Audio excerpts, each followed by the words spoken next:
This show's brought to you by these sponsors. Oh man, Atlas and Arc System Works.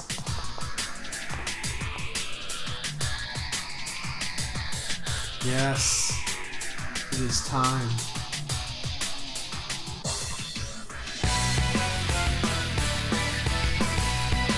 Yosuke Kamamura. Shie Satonaka. Welcome everyone to my playthrough of Persona 4 Arena Ultimax P4AU, the Ultra Superplex Hold. Yes. I haven't even finished my playthrough of Persona 4 or 3. But I'm gonna start another Persona game. Because why not? Now to Shigami Teddy! Or Kuma because they didn't change it. Mitsuki.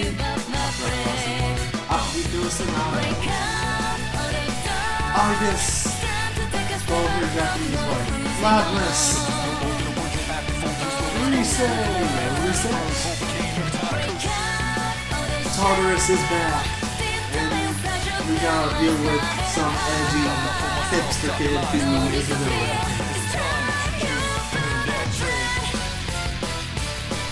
Who's the man? Junpei the man. Not Ken. Ken's not the man.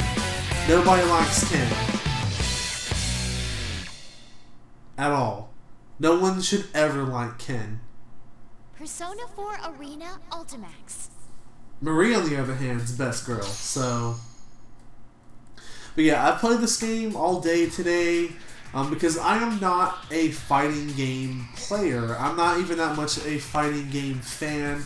But I wanted to have somewhat of an idea on how to play.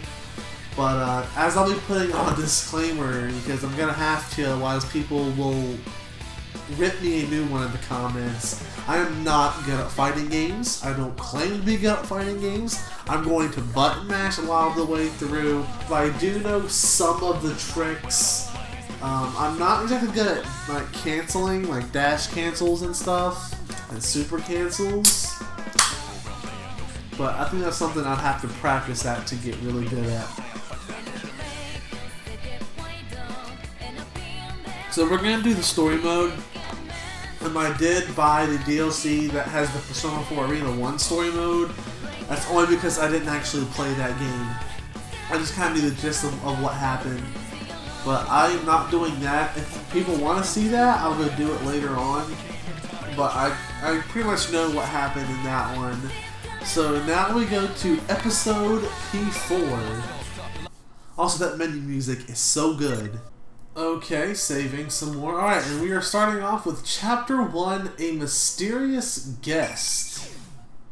So let's see what all this is going to be about as we enter... So you will not require our assistance. Is that correct? Oh boy. Very well. In that case, there is nothing more to be said. As for your presence here, this room is ordinarily only accessible to those bound by a contract. Who could they be talking to? You are fated to refine your power. You will most definitely require our assistance, eventually. Igor sounds different. Until we meet again, farewell. That's definitely not the same Igor voice actor. That's... Oh, I don't know if I like his new voice. Most intriguing. Oh, I don't like his new voice at all. Are you certain about this? Our domain is indivisible from the destiny of our guests. Nothing meaningless happens in this room, which can only mean that the fate of our visitor just now will be... Margaret? Pardon. I spoke out of turn. That's right, learn your We place. are only allowed to watch over and assist those guests who are bound by the terms of the contract. I guess whoever was in there didn't sign one. Indeed. So, the young man Yu Narukami is tied to our recent guest's fate. Margaret kind of sounds different here too. Maybe my TV's just turned down so much, but... I mean, I was just playing the Persona 4 Arena story, so... I wonder what fate Or rather, encounter will await him. You, Narukami. Now that's a guest who never ceases to amaze. That's because you want the D. Like, just like how Elizabeth wants a Dorkun.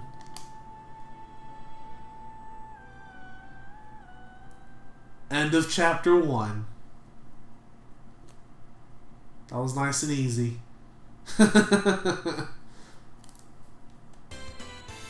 Junez! It's May 5th, the day after we saw Lapras and the Shadow Operatives off. We're in the corner of the chaotic as usual Junez food I had a court. hunch this was gonna happen. Well, your hunch isn't getting us anywhere. What are we supposed to do? There's not a single open seat. That's just how it goes at Juness during Golden Week. And on Children's Day at that. If it wasn't this busy, we'd be out of business by now. Today's That's Children's fair. Day? Huh? I should have brought Nanako. That's what you're worried about? Watching the kids run around, I think back to Nanako's face when I told her I'd be going out. She looked like she wanted to say something. I feel bad I didn't ask her about it. But given what we came to talk about, I couldn't take her with me. I wonder if she's watching TV alone now, like she usually does. Yo, Senpai! I got us some seats. Ooh, Kanji, good you job, hero. Kanji. That's pretty impressive, Kanji. Especially for you. Damn it, Ouch. Tim. Leave the especially for you part out next time. All right, break it up. No fighting, guys. Shut up, Let's Chia. go, Yukun. Right. There's the second best girl there, Yukiko. With Yukiko spraying us on, we move to the seats Kanji saved. There's a table for 4 with 6 chairs he found somewhere. After waiting for everyone to be seated, Yosuke clears his throat as if to drive away all the noise. So it's a great day out and, Dude, I don't think this is the time for that. well, how else should I start off? Look at the size of this crowd. I'd say I made the right call showing up like this. If I came in my usual costume, the little kids would be swarming my adorable bod. Oh my I'd god. be mobbed. Shut up, Oh Teddy. yes, I've seen how the children tear off your fur from time to time. Wow! Are you being nice to me, Yuki-chan? Has our love finally Oh my blossomed? god. No. Of course it hasn't. Shot down as always. It's because you never learn. Well, let's get down to business. We didn't get to talk much yesterday after all. I like how this game literally takes place the day after Persona 4 Arena. I'm not the Chie. We gathered here yesterday after seeing Lapras off, but there wasn't time to calm down and talk about what happened. In the end, we agreed to leave the details to tomorrow, which is now Don't worry about today. the crowd. Let's start the investigation team meeting anyway. Yeah, though we are missing 2 people. It's just not the same without our full roster of pretty girls. Oh, not only Rise-chan, but Nao-chan couldn't be here either. That's not It's not like surprising. the other day, where we just lost contact with Rise. Mm-hmm. She seems really busy. She said Well, she'd she be is an working on idol, holidays, too. I think.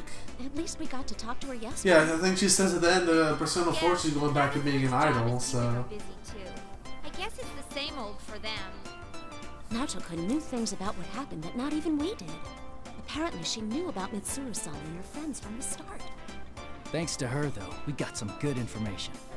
Well then, let's get everyone up to speed on what happened using that info. Yosuke's right. So much has happened these past few days that none of us has a good grasp on it all. We need to sort through what we've learned again. Basically, are we going to have to recap Persona 4 Arena's story? What was it that started it all? Midnight Channel again, I guess. I thought I was dreaming for a good chunk of it, so it's not really hitting me. You were all kind of out of it, though.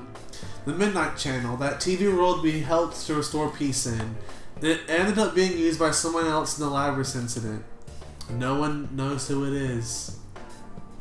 Lapras is a 5th generation anti-shadow suppression weapon, a girl with a mechanical body who was stolen from the Kirijo Group, one of Japan's biggest conglomerates. Someone threw her into the TV world. They really are just going to recap it. But Lapras faced her other suppressed self there, and by accepting it, she awoke to her persona. That mostly wrapped things up. Wow, like Persona 4 being abridged. However... So who exactly was it that put Lapras inside the TV? And why? At first, I thought the culprit was jealous of my popularity and Oh my tried to break God. us friends up. No. But that wasn't it. Their goal That would have was been a to disrupt very, our very hearts weak by making twist, us better, actually. and then steal our personas after they return to being shadows. Naoto said as much too. I don't know. Turning them back to shadows and stealing them. That doesn't sound like something just anyone could pull off. It's gotta be someone We really know for certain strong. that the culprit was using that method to try and gather power with shadows. Gathering shadows, huh? That's definitely not something any normal person would do. You need to go play Persona 3, Yosuke. The atmosphere darkens after Yosuke's remark. During the silence, I recall the events leading up to yesterday. More recap. We had once again entered the TV world to figure out why the Midnight Channel was broadcasting again. What we found there was a strange fighting tournament called the P1 Grand Prix. At the heart of it was Lapras. Having gone through severe trials as a weapon with a heart, she gave birth to her shadow, a suppressed version of herself, which twisted her dream of wanting to be a normal schoolgirl. It all resulted in the P1 Grand Prix, designed to pit people against their friends. After we entered the TV, we got wrapped up in battle just like Lapras' shadow planned, and we were forced to fight one another. But we also met members of a mysterious organization known as Shadow Operatives, who were in search of Lapras and their leader, Mitsuru Kirijo, who's CEO of the Kirijo Group. It was with their help that we conquered the tournament. They were using the power of personas before we were. It was reassuring in a way to meet people who deal with shadows day in and day out. Yeah, because I guess, you know, finishing up high school like normal people was just too much for these guys. But the case isn't over yet. I mean, there was also Elizabeth who was searching for a way to open up a Dorkun. We couldn't find out why the culprit put Lapras in the TV to begin with. We don't even know who did it. Mitsuru-san and her people seem to have some idea, but that doesn't mean we can ignore what happened in our town. Well, it does, but you're choosing not to. So we made the decision to investigate the case on our own too. That reminds me. How are things inside the TV? The thought suddenly crosses my mind, so I asked Teddy.